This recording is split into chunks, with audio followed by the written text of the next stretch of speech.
Real quick, do you hear that gardener that just showed up next door? I do, but that's all right. I joke with people about like, because I've had the same thing happen when I've done stuff like this for like when I've been guesting on podcasts or whatever. And it's so funny how like the neighbor decides to mow their lawn right as I start the Right. podcast. And I'm like, oh, it's fine. I'm an audio professional with.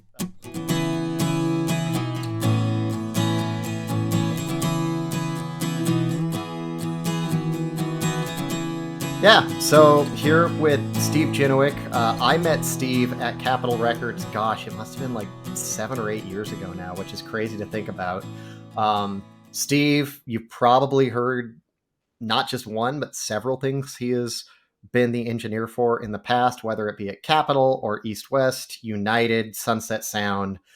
Steve has recorded with, gosh, it seems like just about everybody. You worked alongside Al Schmidt for like 20 years, and Diana Krall, Michael Bublé, Paul McCartney, Quincy Jones, George Benson, like the list goes on and on and on. If I just read your credits, we could be here for like a couple of hours at least. So instead of doing that, people can go to Discogs. But yeah, thank you for coming by. We're just gonna have some technical talk and talk about the industry and the philosophy of what we do. I like getting a little bit deeper into the why of music and engineering and not just the how. I think that's something that gets skipped over a lot.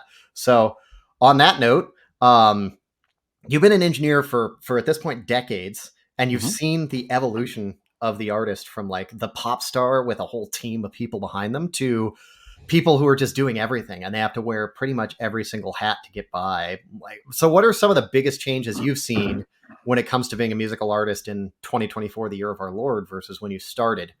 And how does that affect your job as an engineer?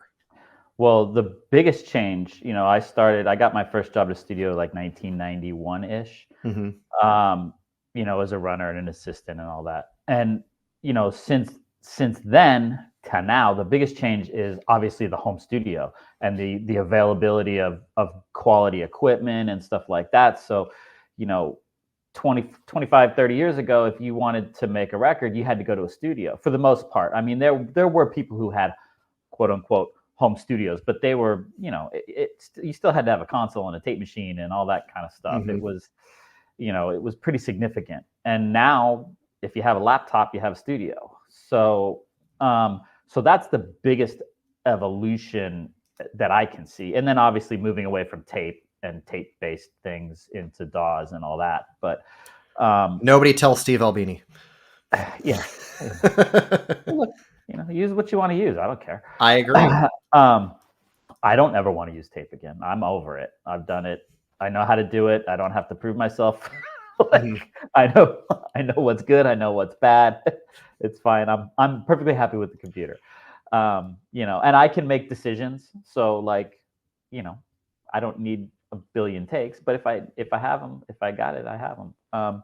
But anyway, as to get back to your question, that evolution where people now recording themselves and producing themselves and all that kind of stuff, I think the biggest thing is then it comes to me to mix. And it's kind of unwinding all that stuff because, most musicians are not engineers. And even though they can get a microphone and a sound up and record themselves, it's not the same as if you're in a studio recording, so both, not necessarily quality, because there's really good quality stuff out there that's not expensive, but it's the little things that we have to massage into a mix. And then for, the hardest part is, nobody plays together anymore. So you send it, this guy does the drums and that guy does it, and it gets sent around the world and everybody puts their part on, and then, but they're only hearing the last parts. They're not hearing the next part. And so dynamics are, get weird, and who's playing this and who's playing that. And so mixing has turned into a lot of kind of unwinding a lot of what's happened in the recording process to get it to sound like a record. Where, if you put everybody in the same room and you hit the record button, it goes very quickly because everybody's there. And, but I mean, I understand why it happens the other way, and I'm not poo-pooing it. It's not necessarily bad, but it's certainly more fun to have everybody in the room together and, do it that way. If the musicians are, good. And good hangs too. I'm sure that's That's part of it. Yeah. that's the best part, Yeah. you know? I Yeah. mean, that's why I still love going into big studios and stuff. It's to see my friends and all that kind of stuff, you know? I can only sit in this room by myself for so long before I go Yeah. crazy. I can, that resonates very strongly with me because I get into the studio so rarely now. And now that I live out in Pennsylvania, I don't know as many studio people around here. And it's a lot longer of a drive for me to get to a quality studio where I'm happy testing things. And then when I do get in, I'm like, right, I missed this. I forgot Right. how good this was. Yeah. Just out of curiosity, like days spent in your own office versus in somebody else's control room, what's the mix right now for you? I'd say I'm out 4 or 5 days a month. Okay. Yeah, it's not too bad. Enough to enjoy it, but also enough to get home and Yeah, enjoy your own chair. right. And then it'll run in spurts. Yeah. Like, last month was the Oscars and stuff like that. So I was gone for a week and, different places. So like right now I'm in a process where I have a bunch of things to mix.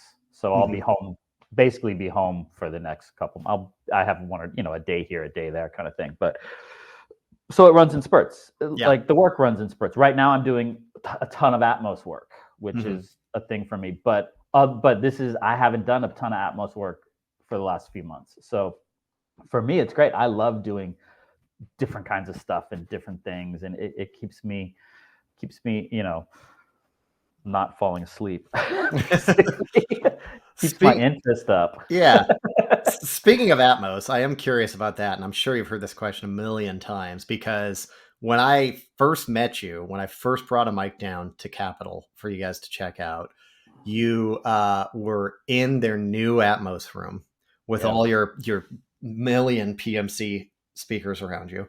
and you were mixing more or less like a demo record of Atmos for Dolby of all these incredible singles and stuff. And you showed me you were in, I think you were just finishing up Elton John's Rocket Man, and it blew my tiny brain out of my ears. Yeah. So that being the case, and with the technology going the way it's going, do you think Atmos is sticking around and it's going to kind of slowly subvert stereo the way that stereo subverted mono? Do you think there's a real possibility of that happening? Yeah, first of all, I didn't mix Rocket Man. I played it for you, but Greg Penny mixed it. So Oh, okay. that Whoops. clear. It's okay. I love it. It's great. Now this, Yeah.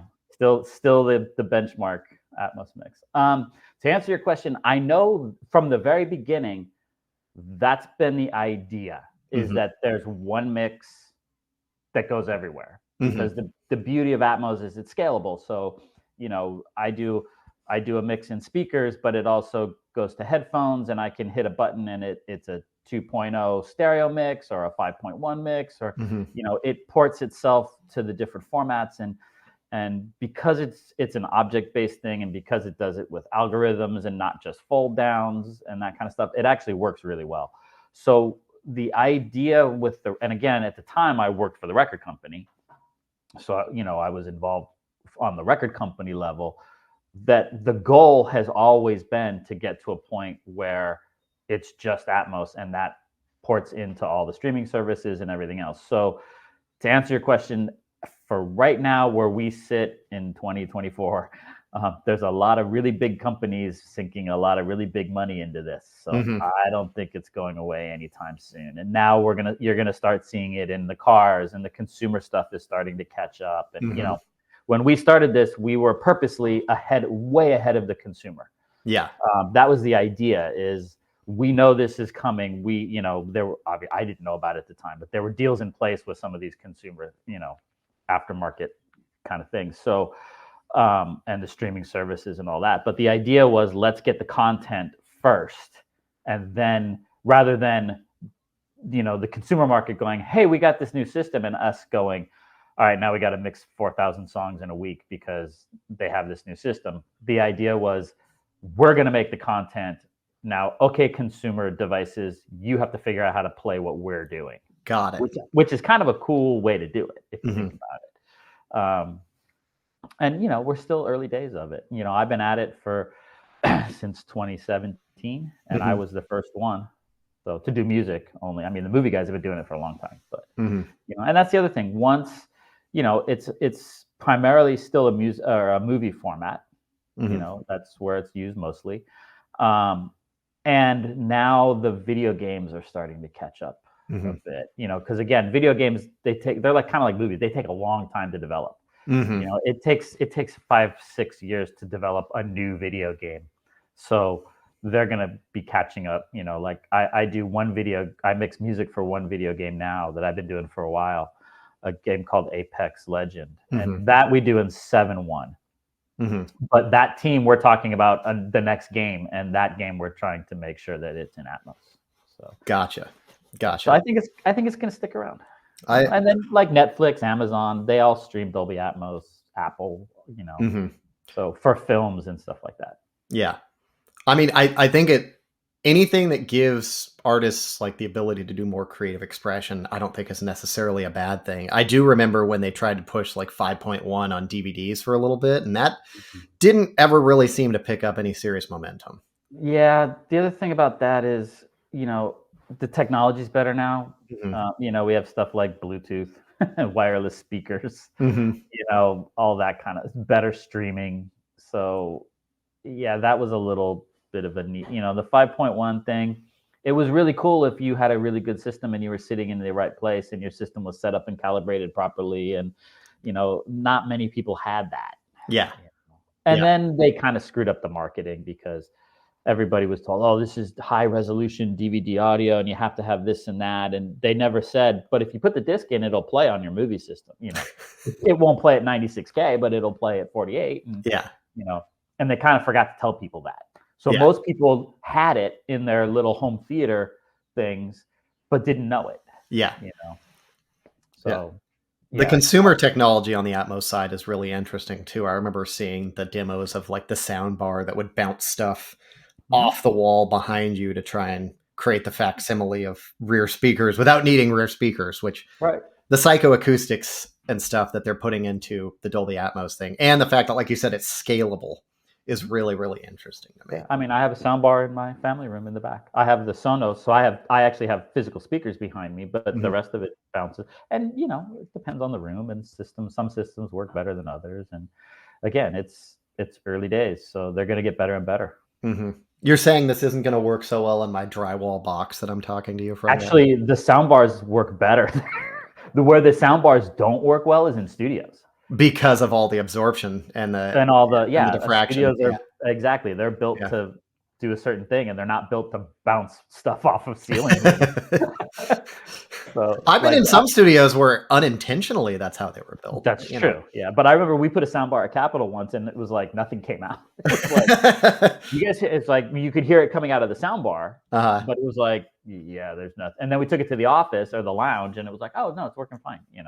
So, it's just that the studio was too good at its job. It was too good. Yeah, like we had a one of the smaller offices at Capitol. We had a sound bar system, and it worked really great because the office was a smaller office. Mm-hmm. Like in my back room, I have a fairly large living room, and one side is a kitchen, and one side, so it's a little weird. So it's not I've heard it better. Put it that way. It works, but I've heard it better. Yeah. So it depends on a lot of different things. Yeah. Cars, I think are going to drive it pretty heavily. Yeah, I did notice that some of the higher end cars are already putting in Atmos systems, and I think that's very cool. Yeah. And it'll start coming into the more consumer level. Yeah, I think early adoption always kind of starts high level and then bleeds down until it's basic. I remember the first CD burners were so expensive, and then by the end of it, any computer you bought, you could burn a CD. And now I can't think of a computer that comes with a CD drive. No, I had to go buy one a few months ago because I had a client that wanted a CD. Mm-hmm. And I literally had to go buy a CD drive. Buy the adapter, the USB adapter. Yeah. I still have my CD drive that I took out of my 2011 MacBook Pro, and I just got a little adapter that I could plug into my computer specifically because every once in a blue moon I need a CD for something. Right. The hardest part was finding a blank CD. Had to go rummaging through the attic. Yeah, exactly. I had to go into the garage. Like, I know I have some here somewhere. It's like photographers trying to find film. They're like, oh my goodness, it's impossible now. Exactly. So, kind of pivoting a little bit, like you've engineered possibly every genre under the sun. You have jazz and big bands. You have a big band course, I believe, on recording big bands. Mhm. But you've done Diana Krall and Tony Bennett and Michael Bublé, and then you've done TV and film scoring sessions.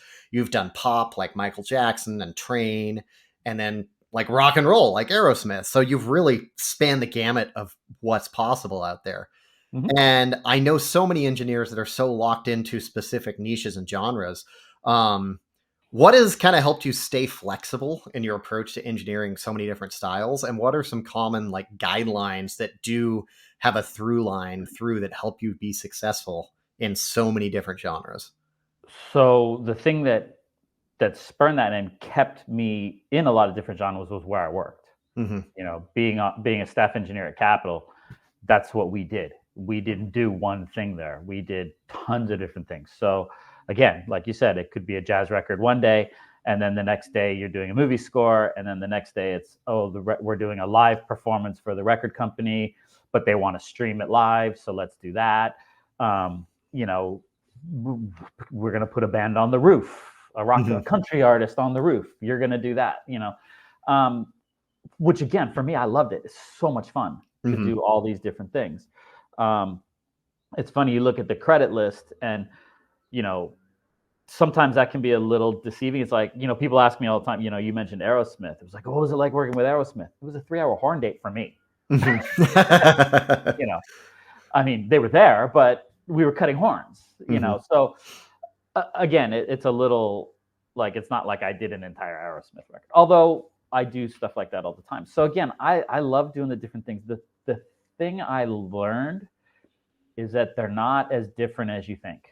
So, the difference between recording a 4-piece jazz combo and a 4-piece rock band is pretty much volume.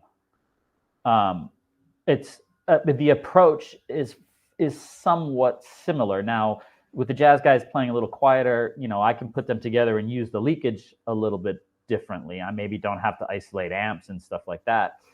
But with a rock band, if I have a piano, I might want to put that in a different room just because the drummer's playing louder. But I still want them hopefully in the same room and good eye contact. And I'm trying to find. I mean, it might use different microphones and stuff like that. But again, that's to keep up with volume more than anything else. Mm-hmm. But again, it's 4 guys in a room playing. There's not that much of a difference.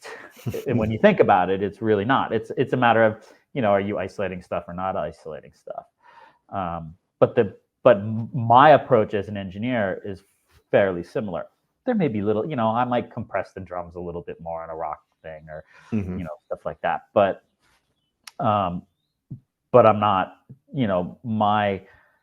my thought process is fairly similar depending on what we're doing. Get a good headphone mix up, make it sound like a record, that kind of stuff. Get them in to listen quickly. I always like to do that. That's something I learned from, Al and Phil Ramone and Tommy LaPuma and those kind of guys is, get 1 or 2 takes and then get the band to come in and listen. And if they're good, they'll adjust themselves and I don't have to do anything. You don't also have to be an unpaid producer as well. Yeah. Well, I mean, as an engineer, you kind of are anyways. Yeah. No matter what you're doing. I mean, it depends on who the producer is, obviously. If I'm doing a session with David Foster, they don't need me to produce. David Foster's there. My job is to get the sounds right. Yeah. Other times I was the most experienced guy in the room. So, and if things were going off the rails, then it was my job to kind of, push them back on, put everything back in the path, especially nowadays where there's a lot of people who don't have experience working in a big studio. And it's a little bit different. So trying to manage all those things going on and people coming in and asking for the lunch order and people, wanting to know about parking and all this. And that's the kind of stuff that as a producer, you have to deal with sometimes. And a lot of times people aren't used to that. So there's that kind of stuff too. I know a lot of times I talk to, especially now I talk to independent artists and stuff. And I kind of have to, sometimes the initial phone call to guide them through the process is just as important as me going to mix it. I'll get a call and say, hey, we want you to mix this. And then I talk to them like, okay, you're not ready to mix yet. You need to do this, this, this, this, and this. and then we can mix. Gotcha. Yeah. Yeah. And they just didn't know that. Yeah. Because, so that's part of my job now is to help, and it helps me too, because then they send me stuff that's actually, I don't have to unwind too much. It's prepared for mixing, which is nice. And I don't ever want to have to tune a vocal again. I hate doing that. Well, there's people, I didn't know this, but there's people who literally that's their vocal like tuning engineers, and that's like their whole thing, and they get paid by the track. I was like, wow, having tuned enough vocals, that sounds miserable. That sounds like being the render wrangler for a big CGI film, Yeah. Yeah. And to your point, there's people who are very good at it, who enjoy doing it, who are much better at it than me. So have at it. Perfect. Good.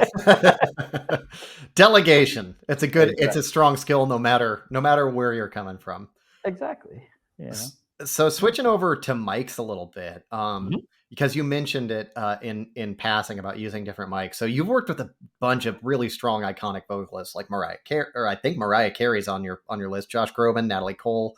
I'm kind of curious about what your approach is when you're selecting a mic or a series of mics on a vocalist that maybe, I'm sure with Josh Groban comes in, he knows exactly what mic he wants to use. Whereas, another strong vocalist comes in and they've never had that kind of selection. Do you have any general rules about selecting a vocal mic?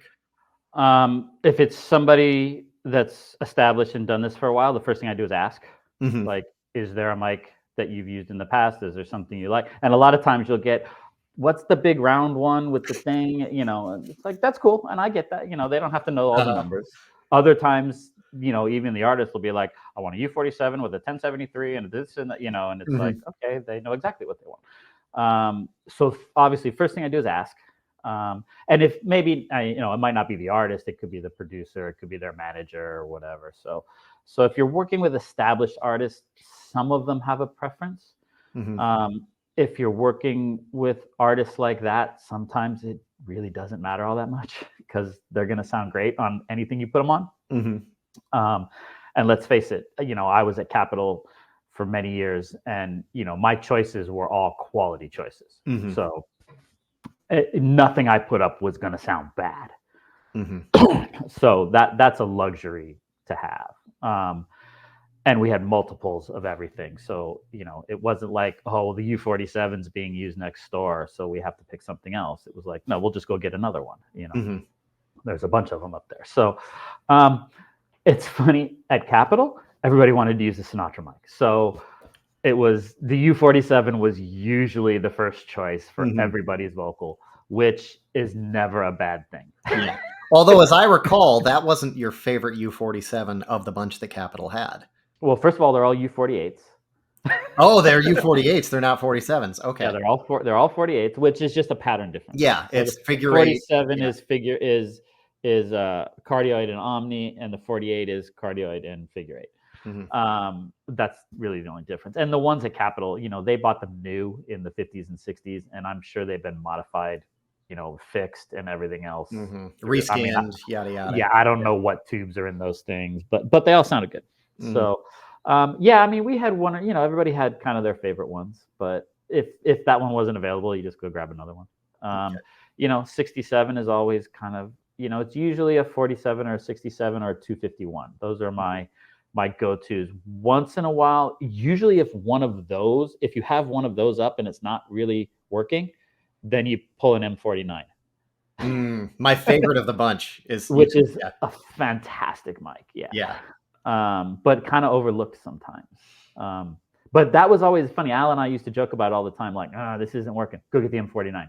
And that would be the one, Yeah. Some singers like, for instance, what's the Sony mic, the C800? The C800, yeah. I have never gotten along with the C800. To me, they're always way too bright. And, but then again, a year or two ago, I did some sessions with J-Lo, and they asked for the Sony, and it sounded glorious on her. It just, her voice just, I put it up. I couldn't believe how great it sounded. So, it's all about the singer sometimes. Now, had I put her on a 47, she would have sounded great too. Yeah. But yeah, my go-to is, if I'm at Capitol, it's usually a 47 into a Neve preamp, and Usually, I like the Summit compressors because you can't get hurt. They don't, especially for recording, they don't distort easily. And Mm-hmm. if somebody unloads on you and it compresses 6 or 8 dB, you don't hear it go, stuff like.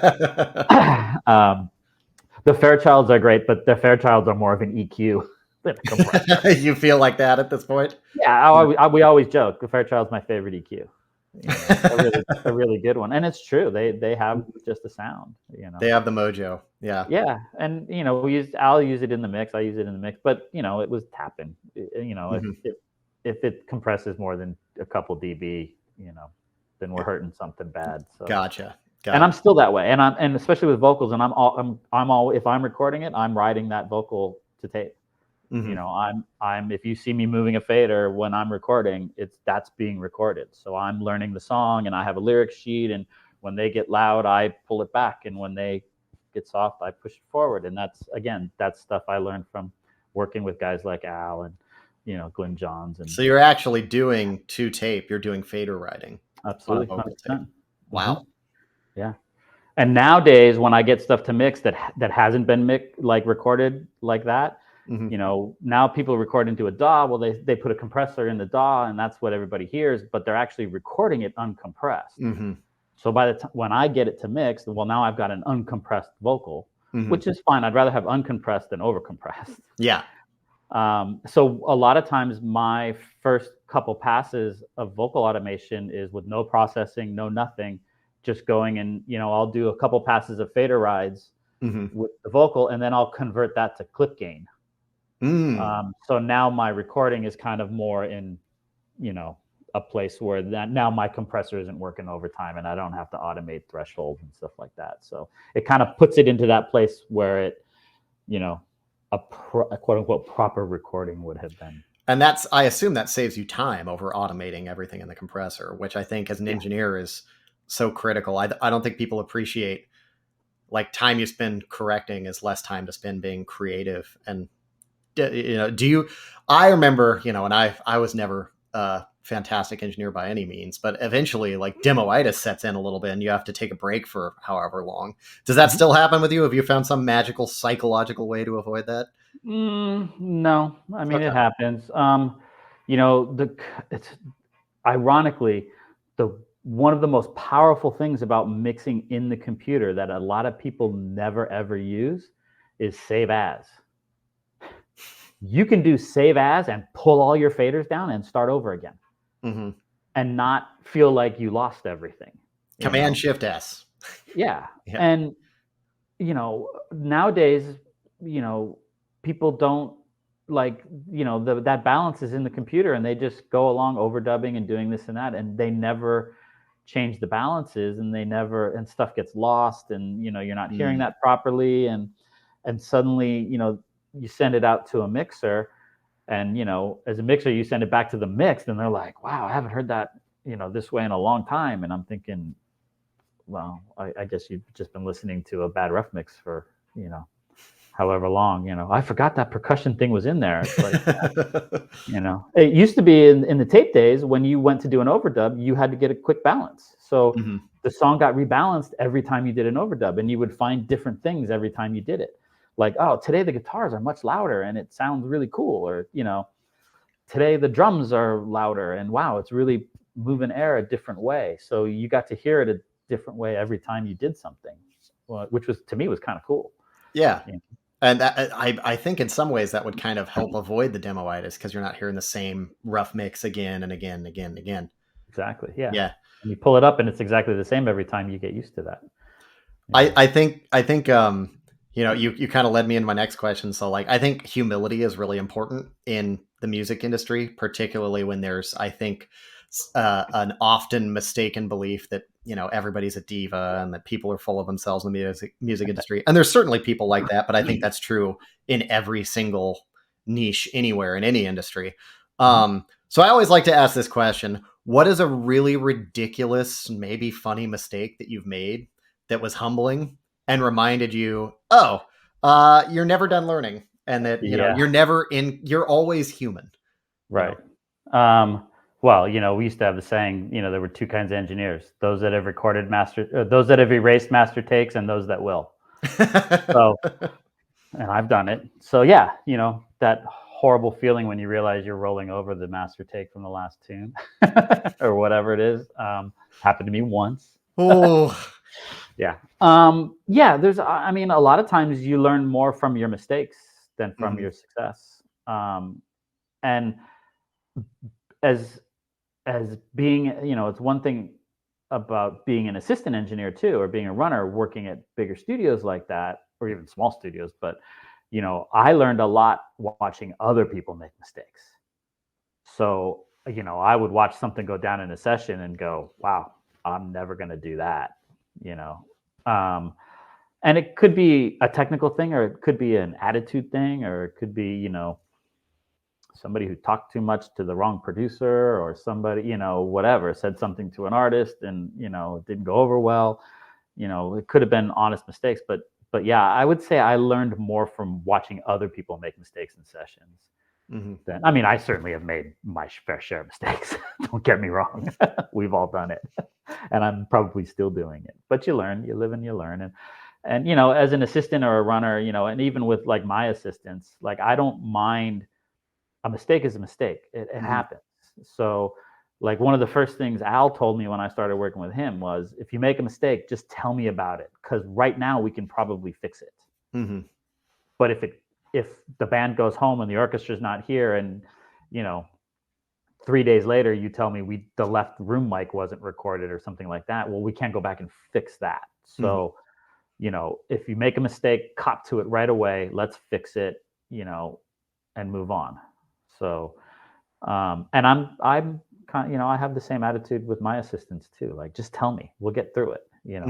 I might be mad. I'm not a screamer. I don't throw stuff and yell at assistants and stuff like that. That doesn't help anything. It's usually an honest mistake. If the same mistake keeps happening, then we have a problem.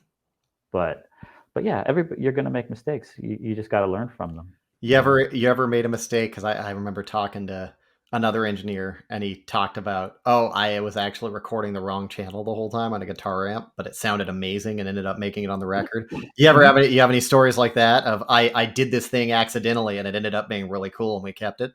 Oh yeah, you'll wander out after a session and realize that that mic was upside down or something. You was facing the wrong direction.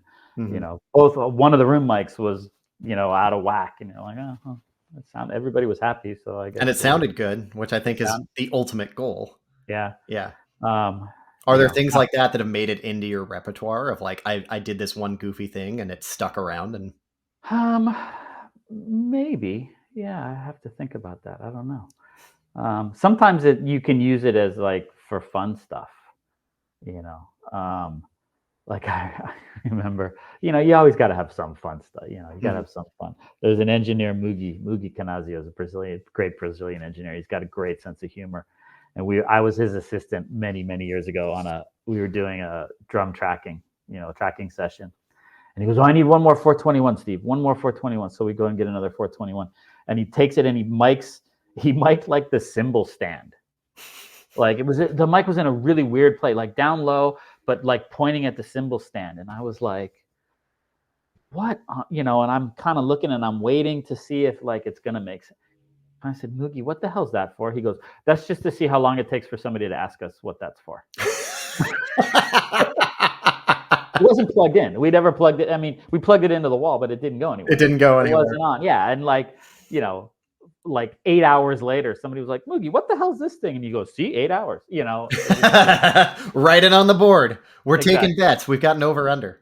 Yeah. Or I remember another engineer, I think it was Brian Schubel, used to have this like mic that was kind of a ball, and he would just and he'd go, here, just toss it. And he'd just throw it somewhere in the room and listen to it. And he'd go, go get it another toss. And he'd reel it in and toss it into that corner. I'll have to ask. Sometimes it worked, sometimes it didn't. Yeah, I think it was Brian who did that. Yeah, I'll have to ask him. He actually mixed Kin's record, because Kin came out with a record Oh, cool. And Brian mixed it, and I was like, "That's super cool." So I'm definitely gonna be talking to him about the tennis ball mic. I guess I don't know what you Yeah, I don't call it. know. I don't remember what mic it was, but I'm pretty sure it was Brian who used to do I that. hope it was a dynamic, chucking it around. Who knows? As a condenser mic guy, that makes my stomach hurt a little bit. Yeah, it was definitely a mic that was okay to throw around.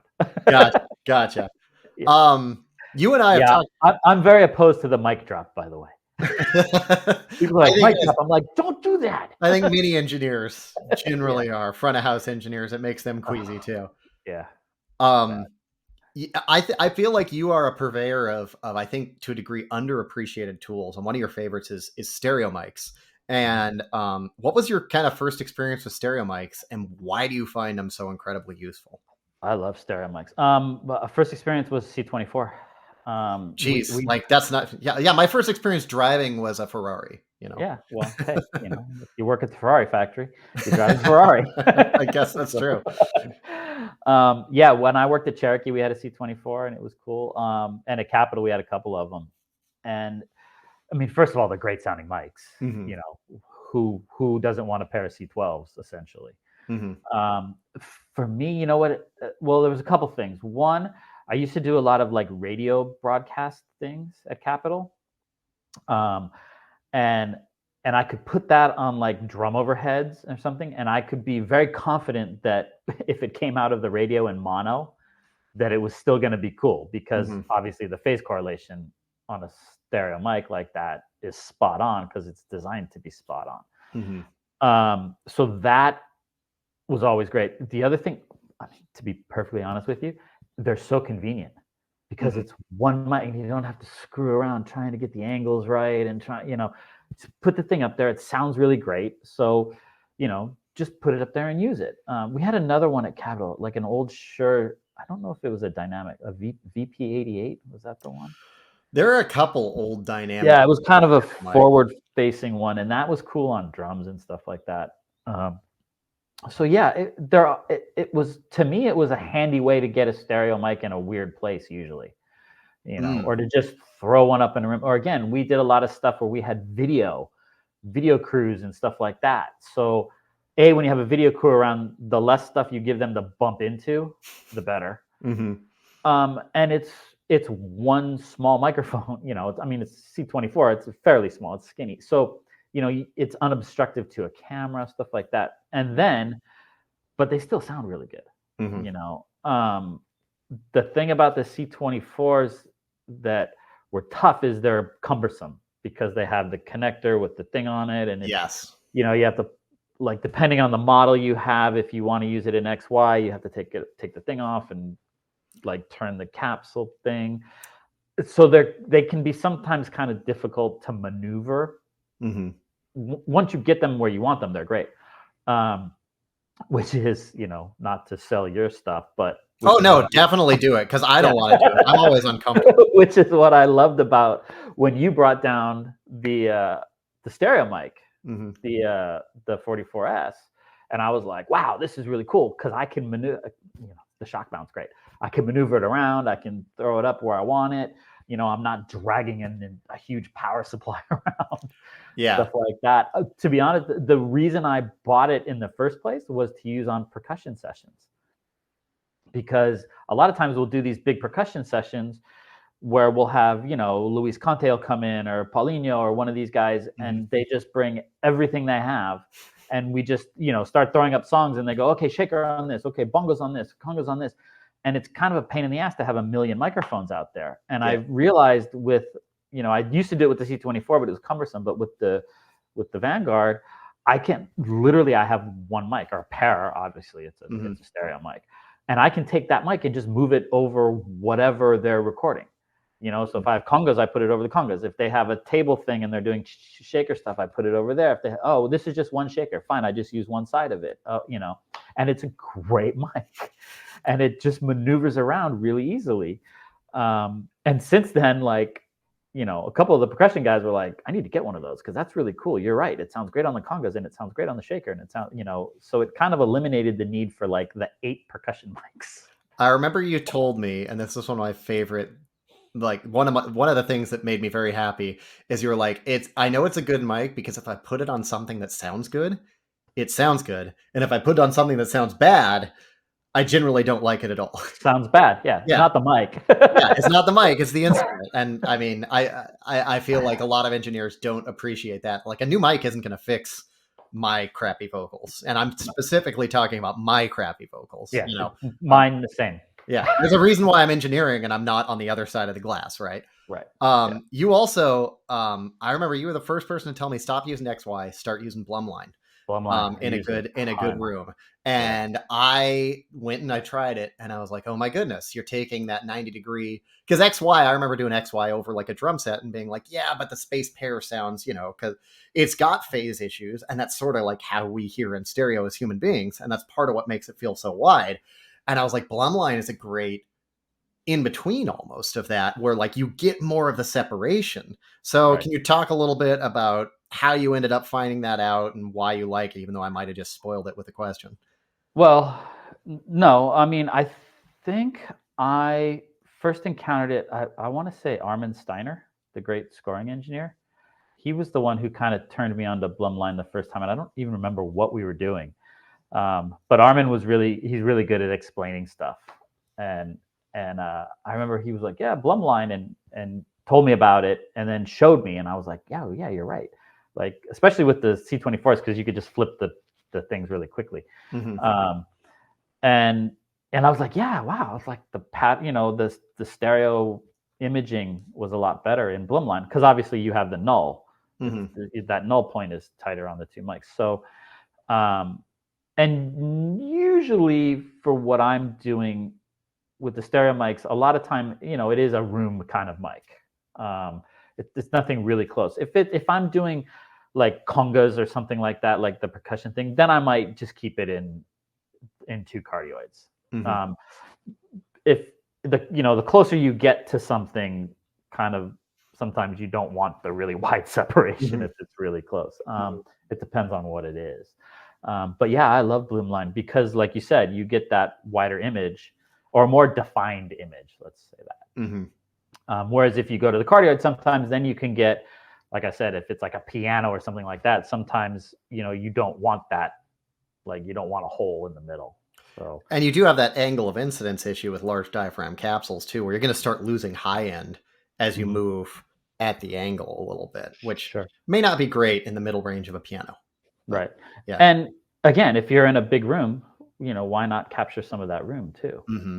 So like a lot of times on a piano, I'll have mics in the piano, but I'll put the Blumline mic outside the piano a little bit. And now I'm getting some space around my piano. It's not necessarily room sound like you would think on a drum or something like that, but because you're hearing the back of the mic, you are hearing a bit of space. So it gives you dimension that way too, which is. Yeah. And do you ever mess around with, do you like to mess around with mid-side at all, or are you just Blumline's your way to go? I can't say I've ever purposely done mid-side. Any particular reason? It just, when I heard it, as an assistant, people would put it up, and the only time I ever heard it really work, Dan Wallen, another great scoring engineer, he used to use MS mics on his orchestra rooms, and he made it sound good. I don't know how he did it, but to me, it always just kind of sounds like a phasey mess. Okay. Interesting. Yeah, because I have some people that swear by it and some people that never touch it, Yeah, I mean, maybe I just, maybe I haven't found the right thing to try it on, it's just me. Well, you've got a mic that makes it easy now, so give it a shot. Exactly. Yeah, exactly. And you know what? If it works, do it. You know, I'm not saying it's not a valid thing. I just said it didn't work for me. Mm-hmm. So it's a million ways to skin a cat, right? I appreciate that you talk about that, and that's the subjective side of art, right? That everything's sort of guidelines as opposed to hard and fast rules. Mm-hmm. And it seems like you still keep yourself flexible and learning. Is there anything you do outside of the studio that helps you stay kind of flexible, mentally flexible, as opposed to kind of calcifying into a specific way of doing things? Well, I have children. That's a really good answer. That's about the best answer you could give. Yeah. And when you have a family, you have to be flexible. Yeah. So Yeah. I mean, nothing specific, I wouldn't think, but you know, you can always learn. I'm always learning. Again, I worked, I worked at a place where we did so much different stuff, and we had 3 studios and production rooms and mastering rooms. So there were a lot of people around. So I got to see a lot of different things too. And there were engineers coming in and out. Some really great engineers, some not so great engineers. So I was constantly seeing a lot of different. Even if I wasn't on the session, sometimes you just you wander next door after a session. Oh, whatever, you're doing a record in Studio A and there's a record in Studio B, and you go see the assistant, or whatever, the other staff guy after the session. You're like, what the hell's going on out there? And walk out and learn new stuff that way. So I think that experience of, you kind of have to be around it and be around other people. I think if you're in a room by yourself, it's tough to learn off of YouTube effectively. Yeah. I mean, you can do some stuff like that, but you kind of want to see, I always liked, seeing what other people were doing and finding out, even as I became a more established engineer at Capo and I wasn't assisting hardly at all, there'd be certain projects where I would see, because we could see the schedule come in, and I'd go to Paula and be like, I want to be on that session. And she's like, they just need an assistant. It's like, yeah, but it's Glenn Johns. I want to do that. It's Cherney. I'll do that. Absolutely. I'll spend 4 days with Cherney. Are you kidding? Like, I want to see what they're going to do. So that, in a way, that was my way to keep learning, Yeah. Do you miss that? Do you miss being in a big studio like that every day? Yes, parts of it. I don't miss the commute. Yeah, it's LA. It's hard to argue with that. Yeah. I mean, I love the flexibility I have now, and the freedom of making my schedule to a point. We all say that, I'm my own boss. No, you're not. You have a client. I like that. No, nobody's their own boss. Everybody has a boss. But yeah, I mean, I do like the flexibility I have now of being able to say, I can do this on this day or that on that day, to a certain point. Because you're your own boss, right? Exactly. I don't remember who told it to me, but I've totally stolen it from them. They said something about like, they work for themselves. They're like, yeah, my boss is such a dick, and I'm pretty sure he's screwing my wife, and that has always stuck with me. Exactly. As like a working for myself sort of thing. Right. But really, you're right. You're working for the client. Yeah, and the client's working for somebody, whether it's the record company or their fans or whoever it is. Somebody's always, somebody's got somebody there's a client somewhere. Yeah. Whether they're called the client or not, there's a client somewhere. Fair enough. Anything that you would, the magical time machine question, go back and tell younger Steve that you wish younger Steve had learned earlier, or maybe just any general advice you'd give to your younger self? I wish I would have bought U67s when they were $1,500 a piece. Yeah. Go buy 251s and U67s and LA2As and I know, right? I remember thinking, like, I remember somebody sold a 251 for like $5,000, and it was like, man, who would spend that much? But yeah, I mean, I don't know if there's anything like major. It would be dumb stuff like shut up and listen more, and stuff like that. But is that dumb stuff? Because I think that's so broadly applicable, right? Like it is, yeah. But yeah. But it's that kind. But again, those are the mistakes that we learn from too. So, it's really easy to go back and say, "Don't do this," but I already learned not to do that by doing that. So,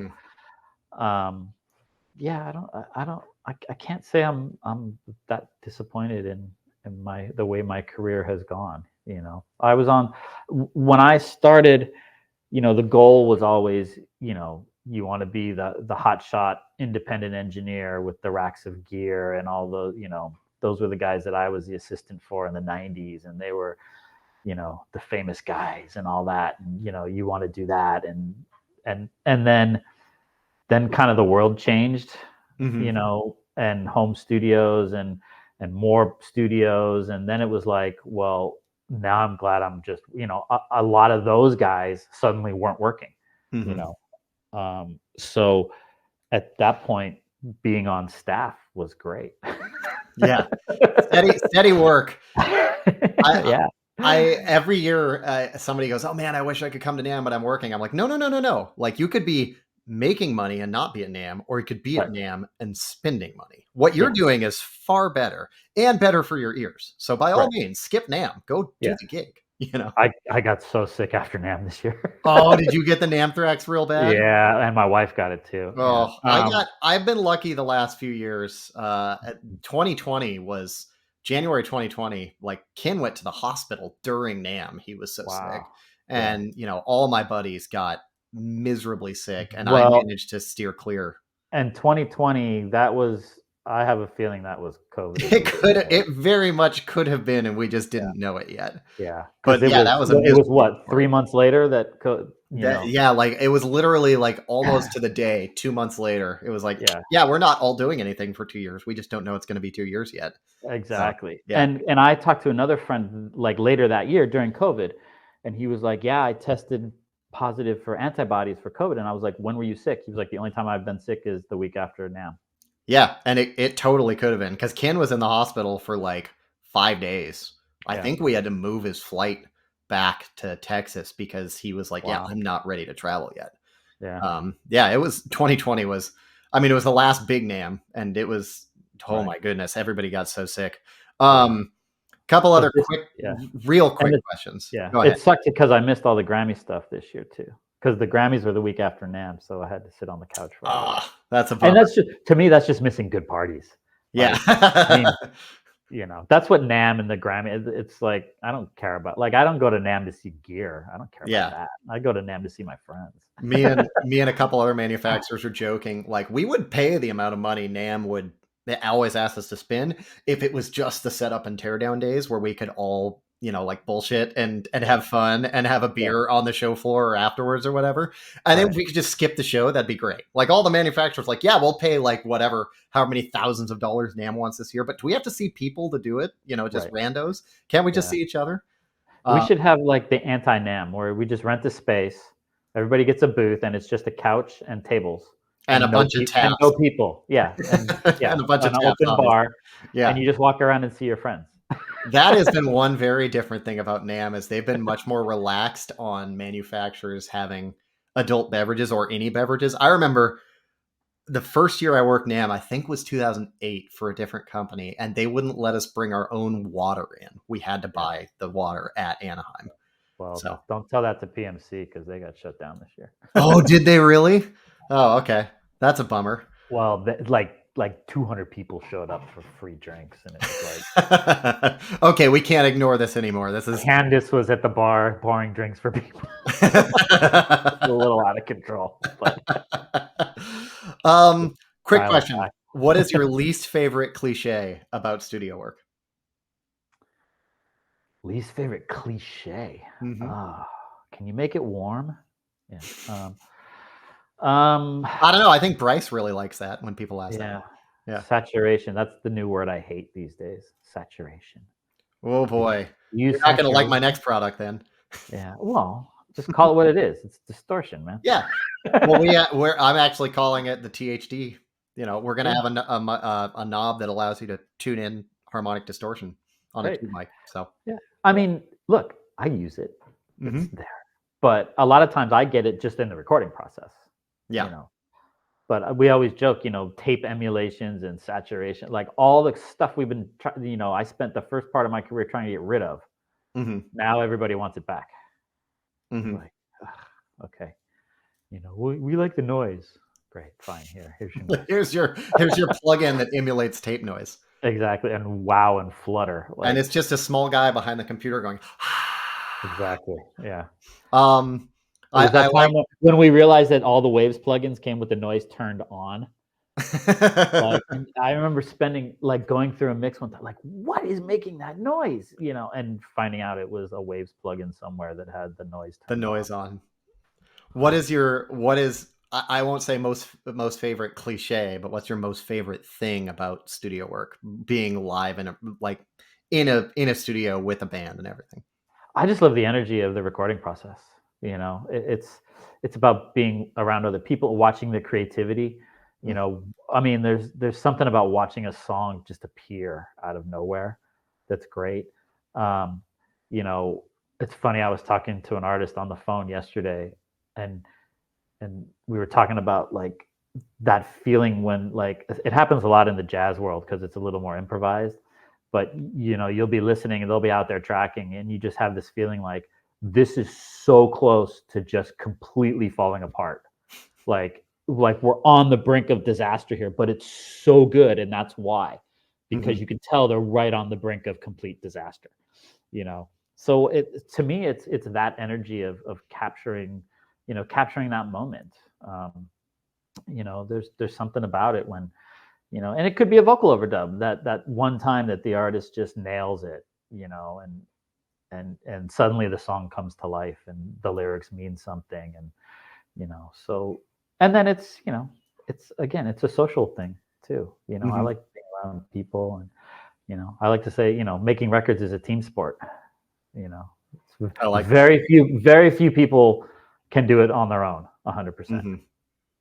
And even the ones that don't really. Billie Eilish sits in her bedroom and makes records. Yeah, well, she's got a brother, and then there's a guy that mixes it, and there's a guy that does this, and a guy that does that. They sit in their bedroom and write the songs, absolutely, but there's a little more to it than even Prince had engineers. He might have kicked them out of the room, but they were there. So again, there's very few people that can make a record 100% on their own. So and more power to those people, but for me, it's a team sport, and I like that part of it.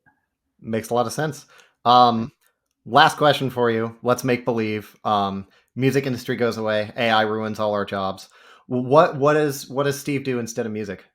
I think I'm completely unemployable. I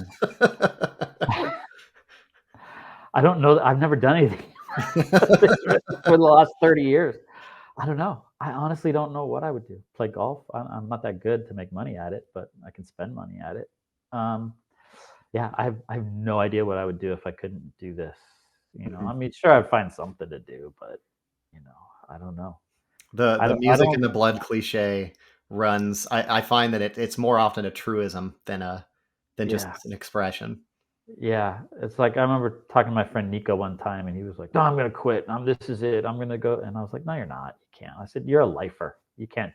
And he just went, "Yeah, you're right. I can't." Yeah, I've talked to more people who were like, "Yep, this is like working with, especially engineers get to a certain age or whatever." And I remember talking to one guy, and he was like, "This is it. This is my last session." I was like, "What do you mean?" He's like, "I'm retiring right now." And I was like, "No, you're not." I was like, "Yep." And he's like, "Nope, this is my last session."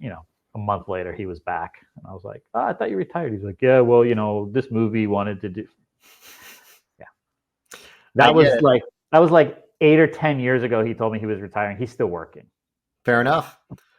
It's hard to get it out of the blood. I almost quit doing the microphone thing during COVID because it was so hard to make hardware. I was so jealous of all the software people that like they didn't have raw materials issues. There was no shortage of ones and zeros, as it turns out, during COVID. Brass and capacitors and all sorts of things, impossible to get. But ones and zeros were still around. And I was like this close to quitting. And Did you have, because I know like when lockdown happened, like I know a lot of the manufacturers, their sales went through the roof because suddenly everybody needed stuff. Yes, the problem was it's been, a little bit of inside baseball, but it's been a roller coaster and the problem was the demand and supply were completely misaligned. So during COVID, if you had mics, they sold. Like we did have higher sales, but the problem was making mics, things that I took for granted. I remember I needed switching diodes, which are just like one of the most basic parts. Like if you go on Mauser or DigiKey, they have them in the hundreds of thousands in stock. Could not find switching diodes on either of those. And I'm like, are you serious? It's a 4148. They're everywhere. But nope, couldn't find them. And it was little things like that where every part was like pulling teeth. Shipping was astronomically high because we get our stuff from all over the place. The metalwork's done in China, and then we get capacitors from here, and we get resistors from here, and yada, yada. And it just, everything went through the roof. All the raw materials were expensive. Moving the raw materials was expensive if you could find them. The most memorable one was I ordered WEMA capacitors from, I think 3 or 4 different distributors in 3 or 4 different countries for one part, for one capacitor value. And I had to pull together, 300 from here and 600 from there and 150 from there. And I calculated out because I ended up paying, I think, 4 times what I normally pay per unit when it came to shipping, just because, between that and shipping, because I had to get them to make the mic because I wasn't going to sub out a worse component. So, and then post, when everything started coming back, then sales went this way and we all had a ton of supply because we had all these back orders. So it's been this roller coaster, and I'm hoping that this year is the year we start to level out and return to some bit of sanity, because I wasn't even designing mics for 3 or 4 years because I was just trying to meet demand and get enough parts. And then after that, I was trying to make every sale count so we could stay in business. So it was I'm glad to finally be making new mics again. Speaking of which, hoping to be in California next month, and we'll bring a V24 along because I'd love to hear your thoughts on that on a session at some point. So cool. Yeah. Hopefully I'll have a session. You know what? I hope so too. But worst case, we'll make one up. There's plenty of studios that'll have room for a great engineer and a great artist, I suspect. So we'll figure something out. But I gotta say, I couldn't be happier with the mic I have. So it's on pretty much every session I do. So there's a couple things that are on pretty much every recording session, and that's one of them. So V44S, just out of curiosity, what are the other ones? I have a pair of Mojave MA100s. Okay. Those small diaphragm mics? Yeah. Small diaphragm tube mics that are fantastic. Mm-hmm. Those are pretty much on everything. I usually find a spot for them somewhere. And then, I have a bunch of other stuff I like, but I don't know that there's anything that's like on it. Those two are like the ones, like if I don't know what's happening, I'll throw those two in the car because I'll be able to get out of whatever. So if you're trying to get a different sound, you change the mic first or the preamp first? Microphone. Okay. For sure. That's good to know, because I feel that way too, but I'm also a mic guy. I'm pointing at something that's off the screen. I've done a really good job branding this video because my shirt is off screen and my microphone's off screen. So I'm really nailing the whole marketing thing. The whole marketing thing? Yeah. I know the feeling. Well, but again, I wouldn't talk about it if I didn't use it. So we appreciate it. That's my thing. If you hear me talking about something, it's because I used it, or I bought it, or so. And that's the other thing, is the days of people giving you stuff are all long gone. So if you see an engineer nowadays using something, they've probably put their hand in their pocket for it. So, and thank goodness for that, because I, as a rule, just generally don't give stuff away because we can't afford it. And there's still people that, despite that, there's still plenty of people that ask. Yeah. So, well, and it's going to be such great marketing for you to see so and so. Yeah, not really. Yeah. You should engineer your next record for free. It's going to be such great marketing for you. Exactly. Well, people died of exposure on the Oregon Trail. I don't know why we work for it. So right. Exactly. Well, that's all I got for you, man. I appreciate the hour. But then again, if anybody wants to give me something, I'm perfectly willing to do it. Okay, perfect. I will. My next mic is on the way. Yeah. Now that it's too late, you've said it out loud. You've spoken it into the universe. Everybody's going to be. The other thing I would find, like, especially in those days, back in the day when people would just, give, the guys never used it. There was stuff that I know engineers had that literally never got used, but they gave it to them, and it was like, you're not invested in it, so why? Honestly, I have stuff that people have given me and I don't use it. Yeah. Well, it's for the marketing photo, so we can say X, Y, and Z engineer has this microphone. Right. Unfortunately, it's part of the snake oil part of the business that I find distasteful, and I really, I go out of my way to not participate in it. Which probably is bad for my business, but better for my soul. Yeah. But ultimately, it's not bad for your business because, if people are using your stuff, it's because it means something, and it's good stuff. And they're using it because they want to use it, not because you gave it to them. Well, and that's my contribution to music, right? Like yours is the engineering. Other people, it's being the artist. Me is I make fancy paintbrushes. I make audio paintbrushes is what it boils down to. So yeah. So we all need them. For now, we'll see. The times they are a changing. Yeah, the microphone's the one thing that is going to be the last thing to go away, because you kind of need a mic.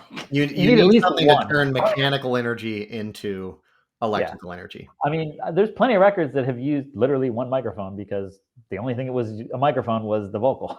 Yeah. But which is kind of, in my department, I don't like that. I mean, I like recording, people, but again, there's nothing wrong with it. It's just not how I make records. Art is art, and there's not a wrong or right way to do it. Yeah, I exactly. think is the bottom line. But that's all I got for you, Steve. Thanks for an hour of your time. Thanks for hanging out. I always enjoy chatting with you. I remember the first time we chatted, and we just went and got a beer and a burger, and then went back to Capitol, and then you put my stereo mic up against the C24 when you said you weren't going to, and that I wasn't going to, but it held up, and I bought one. That's about the best testimonial I could ask for. So that one's going live on the banner of the website. Yeah, and I've sold a couple for you too. You certainly have, and I do appreciate that deeply. So your commission check's in the mail. Don't worry. Yeah, right. This is it, right? This is my commission. I get to talk to you for an hour online. Man, that's you struck a terrible deal. I would tear up that contract and find a different one. Hey, look, if if somebody likes something I use, I'm more than happy to help them get one.